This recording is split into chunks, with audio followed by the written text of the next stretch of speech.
Hello friends, Mahanadi என்ற எபிசோடில் என்ன நடக்கலாம் அப்படிங்கிறத பற்றி பார்க்கலாம். இன்றைக்கான எபிசோட் இன்ட்ரெஸ்டிங்கான எமோஷனல் எபிசோட் அப்படின்னே சொல்லலாம். விஜய் காவேரியோட ஃபேன்ஸ் மனசை தைரியப்படுத்திட்டு தான் இன்றைக்கான எபிசோட் பார்க்கணும். நான் அப்படி தான் பார்த்தேன். நீங்கள் என்ன ஃபீல் பண்ணுறீங்கிறத மறக்காமல் கமெண்ட் செக்ஷனில் சொல்லுங்கள். இன்றைக்கான எபிசோடில் விஜய் வெனிலாவை கூப்பிட்டுட்டு ரொம்பவுமே எமோஷனலாக டென்ஷனாக ஹாஸ்பிட்டல் போய்கிட்டு இருக்காங்க. இங்கே காவேரி விஜய்க்காக வெயிட் பண்ணிகிட்டு இருக்காங்க. ஒரு டைமில் பார்த்தோம் அப்படின்னா கோயிலோட அந்த டைம் முடியுதுன்னு சொல்லிட்டு கேட்டெல்லாம் சாத்துறாங்க. இப்போ விஜய்க்கு கால் பண்ணுறாங்களான்னு தெரியல. பண்ணி பார்த்துட்டு அவர் எடுக்கலனுமே அப்படி நிற்கிறாங்க. வெயிலால் அப்படியே மயங்க ஆரம்பிச்சிடுறாங்க. அந்த நேரத்தில் தான் நம்ம ஏற்கனவே ப்ரொமோவில் பார்த்த மாதிரி நிவின் அந்த பக்கத்து வராரு. காவேரியை பார்க்குறாரு. ஏன் இங்கே நிற்கிறாங்க என்ன இதுன்னு கேட்டுட்டு அதுக்கப்புறம் பார்த்தா காவேரிட்டு பேசுகிறாங்க. காவேரி கொஞ்சம் நேரத்துக்கு அப்புறம் பார்த்தா அப்படியே மயங்க ஆரம்பிச்சிடுறாங்க. இப்போ தண்ணியெலாம் எடுத்து கொடுக்குறாங்க. நீ வா முதல்ல அப்படின்னு சொல்லிட்டு கூப்பிட்டுட்டு காவேரி கூப்பிட்டுட்டு நேராக பார்த்தா ஒரு ஜூஸ் குடிக்கலாம் வா, நீ ரொம்ப டயர்டாக இருக்கா அப்படின்னு சொல்லி இப்போ ஜூஸ் கடைக்கு போகிறாங்க. இதை தான் நம்ம ஏற்கனவே ப்ரொமோவில் பார்த்தோம். அங்கே போய் உட்காந்ததுக்கப்புறம் பார்த்தா என்னாச்சு ஏதுன்னு விசாரிக்கும் போது ரொம்ப நேரம் பேசுகிறாங்க. இன்றைக்கான எபிசோடில் ஹானஸ்ட்டாக சொல்லணும்னா நம்ம நிவின் சும்மா வேறு லெவலில் நடிச்சிருக்காருங்க. அப்படியே ரொம்பவுமே எமோஷனலாக ரொம்ப ஜென்டிலாக ரொம்ப சூப்பராக நடிச்சிருக்காரு. இன்றைக்கான எபிசோடுனா அது நிவினுக்கான எபிசோடுன்னே சொல்லலாம். இது என்னோட பர்சனல் ஒப்பீனியன் தான். அவ்வளோ சூப்பராக நடிச்சிருக்காரு. காவேரி கிட்ட அவ்வளோ அழகாக பேசினார். இப்போ ஒரு கட்டத்தில் பார்த்தோம்னா காவேரி ப்ரெக்னெண்ட்டாக இருக்காங்கன்னு தெரிஞ்சதுமே நிவின் ரொம்பவுமே சந்தோஷப்படுறாரு. இதை விஜய் கிட்ட சொல்லலாம் அப்படிங்கிற விஷயத்தையும் சொல்கிறாரு. சூப்பராக இந்த விஷயத்தை பேசி ஒரு கட்டத்தில் பார்த்தோம்னா இப்போ காவேரிக்கு லைட்டாக டவுட் வந்தது. இல்லை இது போய் நம்ம கன்ஃபார்ம் பண்ணலாம் அப்படிங்கும்போது சரிவா நம்ம முதல்ல டாக்டர்கிட்ட போயிட்டு இதெல்லாம் பார்த்துட்டு அதுக்கப்புறம் வரலாம் அப்படின்னு சொல்லிட்டு வெளியில் காரில் ஏறுறாங்க. அப்போ தான் நம்ம மென்டல் யமுனா அதை பார்த்துடுறாங்க. அதை பார்க்கும்போதே பார்த்தா நமக்கு புரிஞ்சு போச்சு சரி ரைட்டு அடுத்து ஏதோ பிரச்சனை ஸ்டார்ட் ஆகுதுன்னு.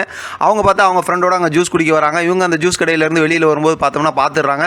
இப்போ யமுனாவுக்கு ஒரு பக்கத்து சந்தேகம் ஸ்டார்ட் ஆகிடுது. அதை கொஞ்சம் காட்டுறாங்க. அடுத்து பார்த்தோம் அப்படின்னா நிவின் காவேரியை கூப்பிட்டு டாக்டர்கிட்ட போயிடுறாரு. அங்கே போனதுக்கப்புறம் டாக்டரும் நல்ல செய்தி சொல்கிறாங்க. காவேரி சந்தோஷப்படுறாங்க. ஆனால் அவங்க ஹஸ்பண்ட் வரலையா என்ன இதுன்னு விசாரிக்கிறாங்க. அடுத்த தடவை கண்டிப்பாக ஹஸ்பண்டை கூட்டிகிட்டு வரணுங்கிற விஷயம்லாம் சொல்லிட்டு அந்த டாக்டர் அட்வைஸ் பண்ணுவாங்கள்ல அதெல்லாம் சொல்லிடுறாங்க. காவேரி ரொம்ப சந்தோஷமாக தான் வெளியில் வராங்க. நிவின்ட்டு இந்த விஷயத்தை சொல்கிறாங்க. நிவினும் சந்தோஷப்படுறாரு. இப்போ காவேரி மறுபடியும் ஒரு ஜூஸ் ஏதாவது குடிக்கலான்னு சொல்கிறாங்க. மறுபடியும் போய் உட்காந்து ஜூஸ் குடிக்கிறதுக்காக போய் உட்காடுறாங்க. இப்போ பார்த்தோம் அப்படின்னா மறுபடியும் இவங்க ரெண்டு பேர் நிறைய பேசுகிறாங்க. இன்றைக்கான எபிசோடில் காவேரி நிவின் ரொம்ப நிறைய பேசுகிறாங்க. ஆனால் டாக்டர்கிட்ட இருந்து அந்த அவங்களோட அந்த சீட்லாம் இருக்குல்ல அதெல்லாம் வாங்குறதுக்கு முன்னாடி இவங்க இங்கே வெளியில் போயிட்டதுனால அந்த ரிசல்ட்லாம் வெளியில் கொண்டு கொடுக்கறதுக்கு நர்ஸு தேடுறாங்க. காவேரியை பார்க்க முடியல. ஏன்னா இவங்க தான் இங்கே கேன்டீனில் உட்காந்துருக்காங்கல்ல. அந்த நேரத்தில் பார்த்தா காவேரிக்கு ஒரு மெசேஜ் வருது. அது என்னன்னு பார்த்தா ராகினி அதாவது விஜய்க்கும் வெண்ணிலாவுக்கும் நடந்த பிரச்சனையெல்லாம் வீடியோ எடுத்தாங்கல்ல அதை இமேஜ் ஃபோட்டோ வீடியோவாக அந்த மாதிரி அமுச்சு விட்றாங்க. இப்போ நிவினுக்கிட்டே அதை காட்டுறாங்க. இப்போ நிவின் சரியான டென்ஷன் ஆகுறாரு. காவேரி சொல்கிறாங்க அப்பப்போ நிவின் இந்த மாதிரி தான் பண்ணிக்கிட்டு இருக்கா யமுனா அப்படிங்கிற ராகினி செஞ்சுக்கிட்டு இருக்கா அப்படின்னு சொன்னதுமே இப்போ நிவின் சொல்கிறாரு விஜய் உங்களை ரொம்ப லவ் பண்ணுறது எனக்கே தெரியும், இதெல்லாம் நீ மறந்துட்டு விட்டுரு அப்படின்னு சொல்லும்போது காவேரி சொல்கிறாங்க என்னையும் விஜயும் பிரிக்கிறதுக்கு என்னென்னமோ பண்ணி பார்க்குறாங்க அப்படிங்கிற விஷயம்லாம் சொல்கிறாங்க. இப்போ நிவின் சொல்கிறாரு இனிமேல் இதுக்கெல்லாம் எந்த வேல்யூ இல்லை, ஏன்னா உங்களுக்கு குழந்தை வந்துருச்சு அப்படிங்கிற விஷயத்த சொல்லி ரொம்ப சந்தோஷமாக பேசுகிறாரு. ஆனால் காவேரி இதெல்லாம் பேசிக்கிட்டு இருந்தாலும் கடைசியில் என்னன்னு பார்த்தா திடீர்னு நம்ம காவேரி அப்படியே சந்திரமுய்யா மாதிரி பேசுகிறாங்க. என்னன்னா இந்த குழந்தையோட சிம்பத்தியை வச்சு நான் விஜயை தக்க வச்சுக்க மாட்டேன், வெண்ணிலாவா நானா அப்படிங்கிற முடிவில் எந்த ஒரு ப்ரெஷரும் இல்லாமல் விஜய் முடிவு எடுக்கணும், நான் தான் அப்படின்னு முடிவு எடுத்தால் மட்டும்தான் நான் ஏற்றுக்குவேன் அப்படின்னு சொன்னமே நிவினுக்கே அப்படியே ஒரு மாதிரி ஷாக்கிங் ஆகிடுது. அந்த அளவுக்கு பார்த்தோம்னா செம டென்ஷனோட இன்றைக்கான எபிசோட் முடிச்சிருக்காங்க.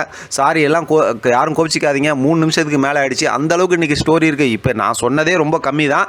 ஆனால் இன்றைக்கான எபிசோட் செம்ம இன்ட்ரெஸ்டிங்கான எமோஷனல் எபிசோட். அதோட எபிசோட் முடிச்சிருக்காங்க. நீங்கள் பார்த்துட்டு உங்களோட ஃபீட்பேக் மறக்காமல் கமெண்ட் செக்ஷனில் சொல்லுங்கள். இதை பற்றின உங்களோட கருத்து கமெண்ட் பாக்ஸ் தெரியப்படுத்துங்க. தொடர்ந்து ஆதரவு கொடுங்க. தேங்க்யூ ஃப்ரெண்ட், தேங்க்ஸ் ஃபார் வாட்சிங்.